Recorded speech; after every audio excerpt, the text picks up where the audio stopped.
विश्वभरि छरिएर रहनुभएका सम्पूर्ण प्रभुका प्रियजनहरूप्रति ख्रिस्ट येशूको नाउँमा जय मसीह भन्दछु। परमेश्वरको महिमा भएको होस्। आमेन। परमेश्वरले मण्डली परिवारलाई प्रशस्त आशिष, अनुग्रह, कृपा गर्नुभएको होस्।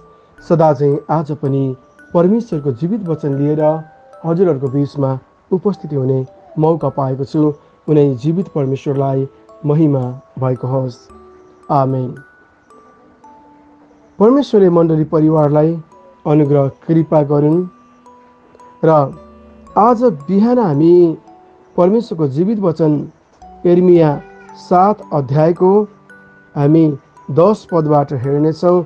यहाँ यसरी लेखिएको छ, अनि त्यसपछि मेरो नाउँको यस भवनमा आई मेरो सामुन्ने खडा भएर भन्छौ, हामी सुरक्षित छौँ, अनि फेरि यी घृणित कामहरू गर्नलाई ढुक्क बस्छौ। आउनुहोस् हामी वचनको रहस्यको लागि प्रार्थना गर्नेछौँ। सर्वोच्चमा विराजमान हुनुभएका परमेश्वर, यो घडी म तपाईँलाई धन्यवाद दिन्छु पिता, तपाईँको वचनको निम्ति। प्रभु, तपाईँको वचन यो बिहानी तपाईँले हामीलाई दिनुभएको छ र वचनको रहस्यलाई पवित्र आत्मा तपाईँ स्वयं भइकन खोलिदिनुहोस्। वचन बोल्ने र सुन्ने दुवैको बिचमा तपाईँ प्रभु येशू पवित्र आत्मा तपाईँ मध्यस्थ हुनुहोस्। येशू प्रभुको नाममा आमेन। परमेश्वरको महिमा भएको होस्। मण्डली परिवार, हामीले आज बिहान हेर्दैछौँ यिर्मया 7 अध्यायको 10 पद। अनि त्यसपछि मेरो नाउँको यस भवनमा आई मेरो सामुन्ने खडा भएर भन्छौ, हामी सुरक्षित छौँ, अनि फेरि यिनै घृणित कामहरू गर्नलाई ढुक्क बस्छौ। परमेश्वर यो बिहानी तपाईँ अनि मलाई प्रश्न गरिराख्नु भएको छ र वचनमा जानुभन्दा अगाडि हामी यिर्मयाको पुस्तकको परिचयलाई हामी हेर्नेछौँ। यिर्मयाको पुस्तकको परिचयलाई हामीले यदि हेरेनौँ भनेदेखि केही कुराहरू बुझ्नलाई हामीलाई वचनबाट कठिन हुनेछ भन्ने म महसुस गर्दछु। र यिर्मया यरुशलेमको बाहिरी भागमा पर्ने अनातोत नाउँका एक पुजारी परिवारका सदस्य थिए। सबैभन्दा लामो अगमबाडीको पुस्तकको लेखक यिर्मयाले आफ्नो 40 वर्षभन्दा बढीको सेवामा यहुदा अन्तिम 5 राजाका राजत्वकाललाई देखेका थिए। उनी 700 शताब्दीको अन्त्यतिर बाँचेका थिए। उनले भविष्यवाणी गरी बताएका डरलाग्दा नतिजाहरू पुरा भएको देख्न पाए, अर्थात् यरुशलेमको नाश र मन्दिरको विनाश, साथै बेबिलोनका यहुदाका राजा र मानिसहरू कैदमा गएका घटना। उनले आफ्नो जातिलाई धेरै माया गरेका थिए। उनलाई यसरी न्याय र इन्साफको भविष्यवाणी सुनाउने इच्छा थिएन, तर परमेश्वरको वचन उनको हृदयमा आगो जस्तै गरी दन्किएको थियो। हामी यिर्मया 20:9 यो कुरा पाउँछौँ। यस पुस्तकका वचनहरूले यिर्मयाको जीवनकालदेखि पनि अझै टाढोको समयलाई देखाएको छ, जब परमेश्वरको एउटा नयाँ करार परमेश्वर स्वयंले मानिसहरूको हृदयमा लेखिदिनुहुनेछ। परमेश्वरको महिमा भएको होस्। मण्डली परिवार, यिर्मयाले यहुदाका राजा योसियाको शासनकालको 13औं वर्षमा अर्थात् ईसा पूर्वक 627 मा अगमबाडी गर्न आरम्भ गरेका थिए। पुरानो करारका अगमवक्ताहरूमध्ये यिर्मया एक यस्ता अगमवक्ता थिए जसले अरूहरूले भन्दा अधिक आफ्नो विषयमा वर्णन गर्दछन्। अरू अगमवक्ताहरूले झैँ तिनले पनि झुटो धार्मिक रीतिरिवाज, सामाजिक दुर्व्यवहार र मूर्खतापूर्ण सरकारी नीतिहरूको विरोध गरे, तर यो भन्दा बढी तिनले आफ्नो व्यक्तिगत जीवनका दुःखहरूको वर्णन गरे। यो अप्रसन्नताको कारण थियो तिनी समाजमा अप्रिय हुनु, तापनि यो भन्दा अधिक परमेश्वरले तिनीप्रति अन्याय गर्नुभयो भनेर सोचेर तिनी साह्रै दुखित भए। हामी यो पुस्तकमा प्रस्तुत गरिएको यहुदाको अवस्थाहरूको पृष्ठभूमिलाई हेर्यौँ भने मात्र एर्मियाका समस्याहरूलाई बुझ्न सक्नेछौँ। यो पुस्तकमा वर्णित सन्देश र घटनाहरू क्रमबद्ध रूपमा छैनन्, यसैले घटनाहरूको बारेमा हामीले रूपरेखालाई चाहिँ व्यक्ति र तिनको कामको विषयमा बुझ्न सहायता गर्नेछ। आमेन। परमेश्वरको महिमा भएको होस्। मण्डली परिवार, एर्मियाले यस पुस्तकमा आफू अपहरित भएको, अप्रिय भएको र परमेश्वरबाट आफूलाई अन्याय भएको कुरामा पनि दुःख व्यक्त गरेको कुराहरू हामी पाउँदछौँ। आउनुहोस् हामी वचनतिर लागौँ र हामीले पढिसकेका छौँ एर्मिया 7 अध्यायको 10 पद। अनि त्यसपछि मेरो नाउँको यस भवनमा आई मेरो सामुन्ने खडा भएर भन्छौँ, हामी सुरक्षित छौँ, अनि फेरि यिनै घृणित कामहरू गर्नलाई ढुक्क बस्छौँ। यहाँनिर एउटा प्रश्न छ, जब यहाँनिर इजरायलीहरूलाई परमेश्वरले मिस्रबाट निकालेर ल्याउनु भएको थियो कनान देशमा, अनि त्यो दिनदेखि नै जब परमेश्वरले इजरायलीहरूलाई निस्केको दिनदेखि नै धर्मशास्त्रलाई यसरी बताउँदछ एर्मिया 7:25मा, तिमीहरूका पिता पुर्खा मिस्र देशबाट निस्केको समयदेखि यसो अहिलेसम्म मैले बारम्बार दिनै पछि मेरा सेवक अगमवक्ताहरूलाई तिमीहरू कहाँ पठाएँ, तर तिनीहरूले मेरो वचन सुनेनन्, मेरो कुरामा कान थापेनन्, तर अटेरी भए र तिनीहरूका पिता पुर्खाहरूले भन्दा पनि अझ खराबी गरे भनिकन परमेश्वर एर्मियाको पुस्तकमा बताउनुहुन्छ। यहाँनिर इजरायलीहरूको हृदयको विषयमा हामीले जान्न सक्छौँ। इजरायलीहरू परमेश्वरको आराधना गर्दथे, तापनि यिनीहरूको हृदय परमप्रभुबाट तर्किएर गएको घटना हामी यस एर्मियाको पुस्तकमा पाउँदछौँ। अनि यहाँ झुटो धर्म व्यर्थ हो भनेर लेखिएको छ अध्याय 7मा। एर्मिया कहाँ आएको परमप्रभुको वचन यही हो, परमप्रभुका भवनको मूल ढोकामा उभिएर यो सन्देश घोषणा गर, परमप्रभुको आराधना गर्नलाई यी मूल ढोकाहरूबाट पस्ने हे यहुदाका सबै मानिस हो, परमप्रभुको वचन सुन। सर्वशक्तिमान परमप्रभु इजरायलका परमेश्वर यसो भन्नुहुन्छ, तिमीहरूका चाल र तिमीहरूका कामहरू सुधार गर। ध्यान दिनुहोस्, परमेश्वर आज बिहान के भन्दै हुनुहुन्छ? तिमीहरूका चाल र तिमीहरूका कामहरू सुधार गर र म तिमीहरूलाई यस ठाउँमा रहन दिउँला। 4 पदले भन्दछ, छली कुरामा भरोसा गरी यो नभन यो परमप्रभुको मन्दिर हो, परमप्रभुको मन्दिर हो, परमप्रभुको मन्दिर हो। यदि तिमीहरूले आफ्ना चाल र कामहरू साँच्चै नै सुधार्यौ र तिमीहरू एउटाले अर्कासित न्यायसङ्गत व्यवहार गर्यौ भने, यदि तिमीहरूले विदेशी टुराटुरी र विधवाहरूमाथि अत्याचार गरेनौ भने, अथवा यस ठाउँमा निर्दोषको रगत बगाएनौ भने, र यदि तिमीहरूले आफ्नै हानिको निम्ति अरू देवताहरूका पछि लागेनौ भने, म तिमीहरूलाई यस ठाउँमा बस्न दिनेछु, यसै देशमा जो मैले तिमीहरूका पिता पुर्खाहरूलाई युग युगसम्म रहनलाई दिएको थिएँ। तर हेर, तिमीहरू छली कुरामा भरोसा राख्दछौ, परमेश्वर भन्नुहुन्छ। तर यहाँनिर जब चाहिँ परमप्रभुको आराधनाको लागि मूल ढोकाहरूबाट पस्ने हे यहुदाका सबै मानिस हो, परमप्रभुको वचन सुन। एर्मियाले यसरी बताएका छन्। आज हामी मण्डली भवनमा परमेश्वरको वचन सुन्नलाई जान्छौँ। यो लकडाउनको अवस्थामा मण्डली भवनमा हामी जान पाएका छैनौँ, तैपनि हामी विभिन्न माध्यमबाट परमेश्वरको वचनको ज्ञान हामीले प्राप्त गरिराखेका छौँ, प्रभुको नजिक जाने कोसिस गरिराखेका छौँ। यो बिहानी परमेश्वर भन्नुहुन्छ, मूल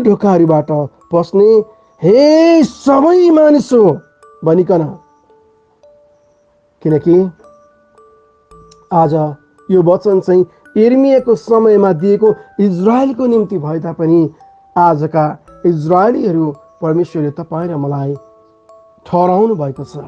किनभने हामी परमेश्वरका चुनिएकाहरू हौँ, बोलाइएकाहरू हौँ। यस कारणले परमप्रभुको भवनमा पस्दै गर्ने व्यक्तिहरूले यी कुरा चाहिँ सुन्नको लागि परमेश्वर भन्नुहुन्छ। जसरी यिर्मियाबाट परमेश्वर इजरायलीहरूको लागि बोल्दै हुनुहुन्थ्यो, ढोकामा उभिएर यो सन्देश घोषणा गर भन्नुभयो। परमप्रभुका भवनको मूल ढोकामा उभिएर यो सन्देश घोषणा गर।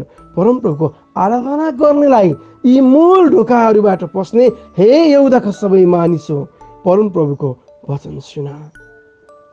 अनि वचन चाहिँ के थियो? तिमीहरूका चाल र तिमीहरूका कामहरू सुधार गर र म तिमीहरूलाई यस ठाउँमा रहन दिउँला। परमेश्वरको महिमा भएको होस्। आज हामी जहाँ छौँ, जस्तो अवस्थामा छौँ, ती सबै कुराको योजनाकार चाहिँ यिर्मिया 29:11 अनुसार परमप्रभु परमेश्वर स्वयं हुनुहुन्छ। आज हामी जे छौँ, जस्ता छौँ, त्यो हाम्रो बल, हाम्रो बुद्धि र हाम्रो ज्ञानले होइन, हाम्रो परमेश्वरको अनुग्रहद्वारा उहाँले हामीलाई ती सक्षमताहरूमा लैजानु भएको छ र उहाँमा नै हामीले भरोसा राखेर उहाँमा नै पूर्ण समर्पित जीवन जिउनको लागि यो बिहानी परमेश्वर आह्वान गर्नुहुन्छ। परमप्रभुको भवनबाट पस्दै गर्दा अथवा मण्डलीमा हामी रहँदै गर्दाखेरि परमेश्वर आराधकहरूलाई यो कुरा बताउनुहुन्छ कि तिमीहरूको चाल र तिमीहरूका कामहरू सुधार गर। आज हाम्रो चाल कस्ता छन्, आज हाम्रो व्यवहारहरू कस्ता छन्, आज हामी कस्ता छौँ, यी कुरा चाहिँ हामी व्यक्तिगत रूपमा जान्दछौँ। हामी कस्तो छौँ भन्ने कुरा हामी परमेश्वरको वचनबाट जब हामी आफैलाई जाँच्दछौँ भनेदेखि हामीले आफूले आफूलाई भेट्टाउँदछौँ।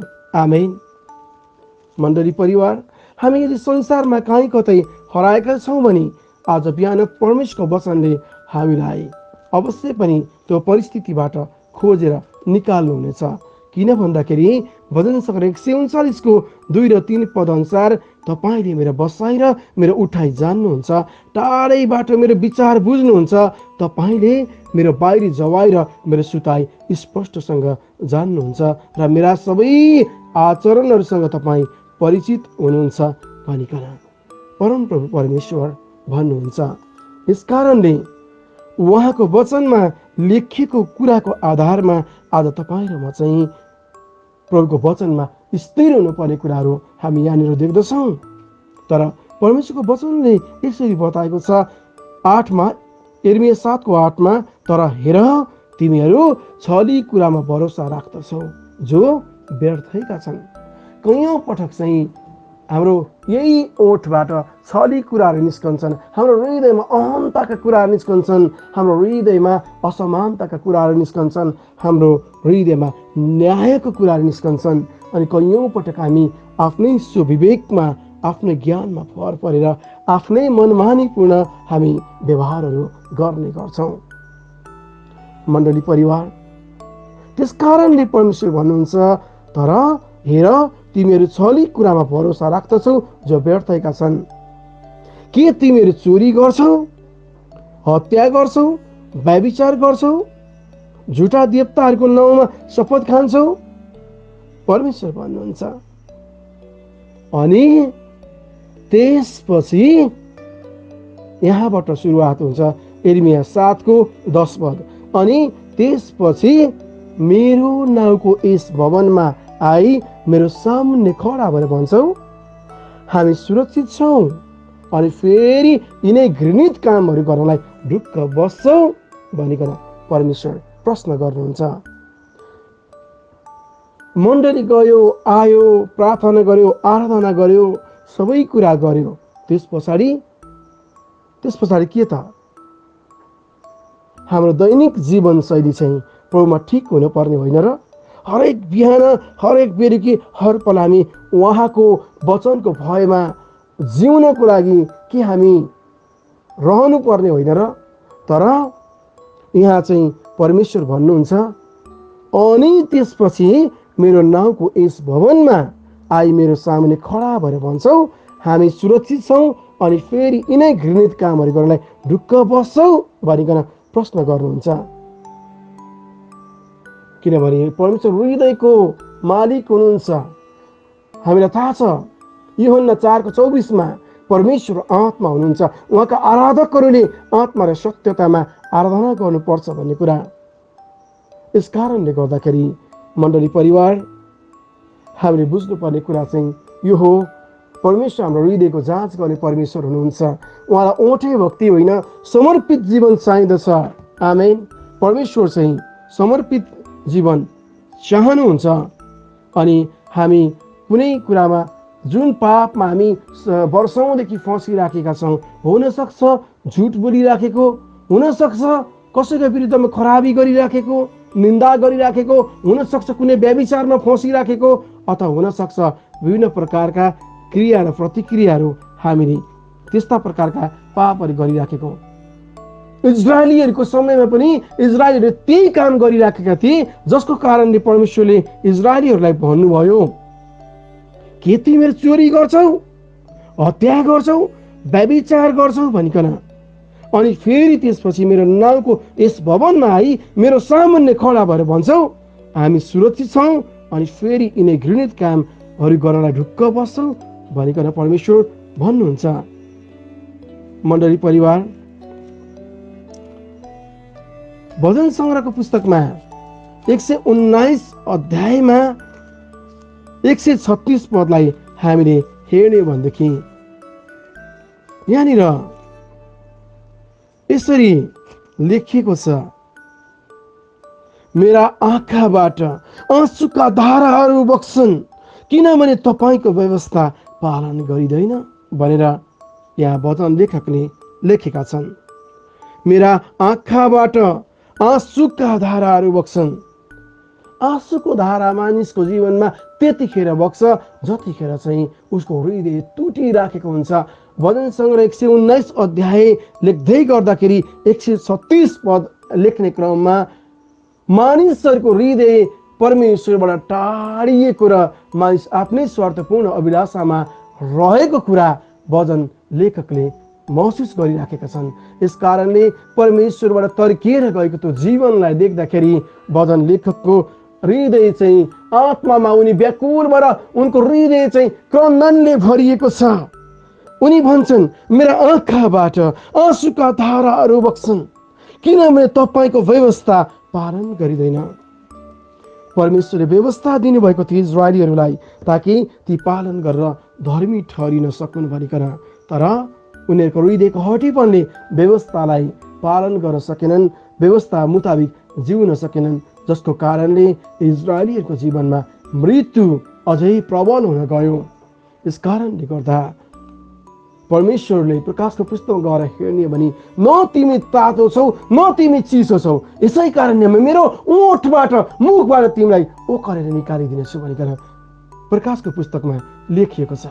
यस कारणले आज हामी पापसँग सम्झौता गरिराखेका छौँ भने आराधना पनि गर्छौँ अनि मण्डली पनि जान्छौँ, प्रार्थना पनि गर्छौँ, तापनि हामी हाम्रो जब मौका पाउँछौँ त्यो पापसँग सहभागी भइहाल्छौँ भने न त हामी तातो छौँ न त चिसो छौँ, हामी ओठे भक्ति मात्रै चलाइराखेका छौँ।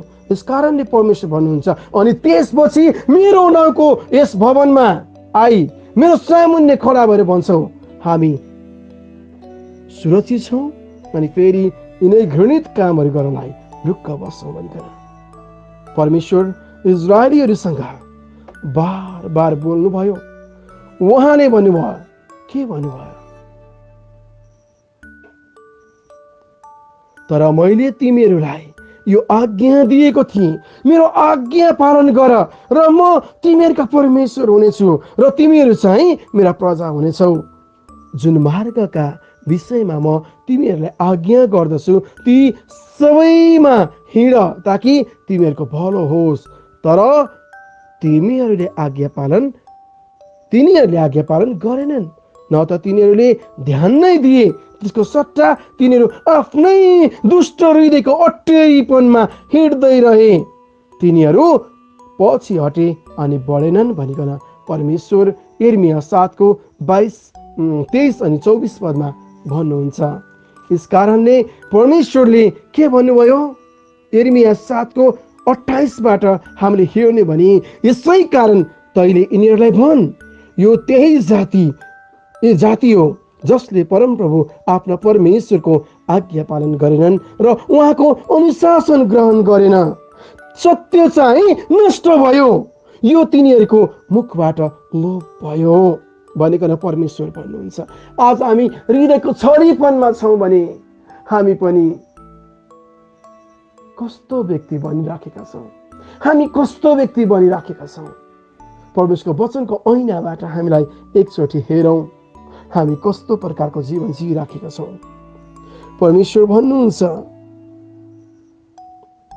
यसै कारण तैँले तिनीहरूलाई भन्, यो त्यही जाति हो जसले परमप्रभु आफ्नो परमेश्वरको आज्ञा पालन गरेन र उहाँको अनुशासन ग्रहण गरेन।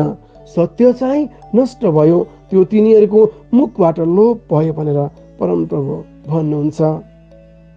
यिर्मया 7:34मा गएर हेऱ्यौँ भनेदेखि, म यहुदाका सहरहरू र यरुशलेमका गल्लीहरूबाट हर्ष र आनन्दको आवाज, दुला र दुलैको स्वर खत्तम गरिदिनेछु, किनकि देश उजाड हुनेछ भनिकन परमेश्वरले यिर्मयालाई घोषणा गर्न लगाउनु भयो। कारण चाहिँ यी इजरायलीहरूको हृदय चाहिँ परमप्रभुबाट तर्किएर गएको थियो। परमप्रभुको आराधना गरे तापनि यिनीहरूले आफ्नै स्वार्थपूर्ण अभिलाषामा जिएको कारणबाट यी इजरायलीहरूमाथि परमेश्वरले दण्ड ल्याउने निर्णय गर्नुभयो।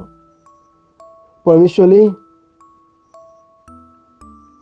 यहुदाका मानिसहरूले मेरो दृष्टिमा दुष्ट काम गरेका छन्। परमप्रभु भन्नुहुन्छ, तिनीहरूले मेरो नाउँले कलाइएको भवन बिटुलो पारी घिनलाग्दा देवताहरू त्यसमा खडा गरेका छन्। आफ्ना छोराछोरीहरूलाई आगोमा बलि गर्न बेन हिन्नोमको बेसीमा लोपेतका अग्ला ठाउँहरू तिनीहरूले बनाएका छन्। यस्तो आज्ञा मैले दिएको थिइनँ, न त त्यो कुरा मेरो मनमा उब्जिएको थियो। यसकारण होसियार हो, यस्ता दिनहरू आउँदैछन्। परमप्रभु भन्नुहुन्छ, जब मानिसहरूले त्यसलाई तोपेत वा बेन हिम्मोनको बेसी कहिले भन्ने छैनन्, तर त्यो हत्याको बेसी कराइनेछ, किनकि तिनीहरूले आफ्ना मरेकाहरूलाई लोपेतमा ठाउँ नअटाउन्जेलसम्म गाड्ने छन्। तब यस प्रजाका लासहरू आकाशका पंक्षीहरू र पृथ्वीका पशुहरूलाई आहार हुनेछन् अनि तिनीहरूलाई तर्साएर धपाउने कोही हुने छैन। म यहुदाका सहरहरू र यरुशलेमका गल्लीहरूबाट हर्ष र आनन्दको आवाज, दुला र दुलैको स्वर खत्तम गरिदिनेछु, किनकि देश उजाड हुनेछ। मण्डली परिवार, यो इजरायलीहरूमाथि मृत्यु यस कारणले परमेश्वरले पठाउँदै हुनुहुन्थ्यो। यी व्यक्तिहरूको हृदय चाहिँ परमप्रभुबाट तर्किएर गएको थियो। यिनीहरूको ओठे भक्ति मात्रै थियो परमप्रभुतर्फ, तर यिनीहरू आफ्नै स्वार्थपूर्ण अभिलाषाभित्र जिइराखेका थिए। परमप्रभुको भवनमा हृदयको समर्पणता र शुद्धतामा इजरायलीहरू चाहिँ गएका थिएनन्।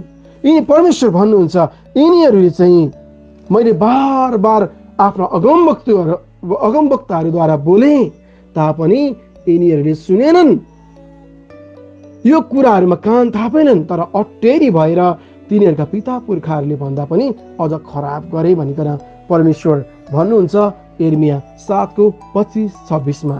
यस कारणले आज बिहान यदि हामी परमेश्वरको वचनको विपरीत हामी हिँडिराखेका छौँ, परमेश्वरको वचन मुताबिक हामी जिएका छैनौँ भने यो बिहान हामी परमेश्वरलाई भनौँ, प्रभु मलाई क्षमा गर्नुहोस्, मलाई तपाईँको खाँचो छ प्रभु, तपाईँको क्रोधमा मलाई, तपाईँको अनुकम्पमा मलाई नल्याउनुहोस्, ताकि तपाईँको न्यायमा मलाई नल्याउनुहोस्, ताकि मलाई क्षमा गरिदिनुहोस्, म मेरो अधर्म स्वीकार गर्दछु प्रभु, म तपाईँमा पूर्ण समर्पणताको जीवन जिउँछु भनेर यो बिहान तपाईँ भन्नुहोस्। आउनुहोस् हामी केही समय महसुस गरौँ, मनन गरौँ, प्रभुको नजिक जाउँ, आफ्नो दुर्बल गुणा टेक्दै प्रभुमा आफ्नो हातहरू उचालौँ।